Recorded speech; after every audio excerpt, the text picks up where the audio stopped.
শুভেন্দুগড়ে ফের উড়ল সবুজ আবির। তমলুকের সমবায় নির্বাচনে জয় তৃণমূলের। পূর্ব মেদিনীপুর জেলায় ফের একটি সমবায় সমিতির নির্বাচনে জয় পেল তৃণমূল কংগ্রেস। তমলুক ব্লকের উত্তর সোনামুই গ্রাম পঞ্চায়েতের অন্তর্গত নিমতৌড়ি কৃষি উন্নয়ন সমবায় সমিতির নির্বাচনে জয় পায় তৃণমূল কংগ্রেস।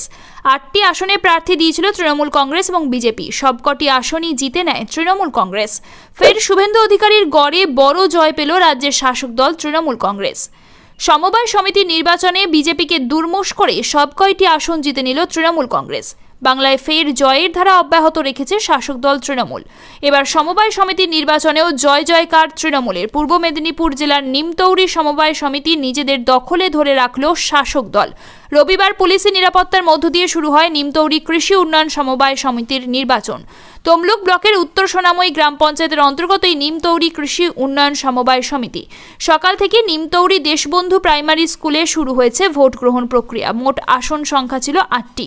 তৃণমূল কংগ্রেস এবং বিজেপির পক্ষ থেকে 8টি করে আসনেই প্রার্থী দিলেও 4টি আসনে প্রার্থী দেয় সিপিএম। নিমতৌড়ি, উত্তর সাঁওতানচক, উত্তর নারিকেলদা, কুলবেড়রা এবং উত্তর সোনামুই মৌজার মোট 367 জন এই সমবায় নিমতৌড়ির ভোটার রয়েছে।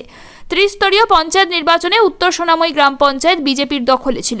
গত 2024-এর লোকসভা ভোটে এই গ্রাম পঞ্চায়েত থেকে সামান্য কয়েকটি ভোটে লিড পায় বিজেপি। তবে নিমতৌড়ি সমবায় কৃষি উন্নয়ন সমিতি নির্বাচন 8টি আসনের মধ্যে 8টি আসনেই জয়লাভ করে তৃণমূলের সাধারণ সম্পাদক সোমনাথ বেরা বলেন, আমাদের 8 জন প্রার্থী জয়লাভ করেছেন।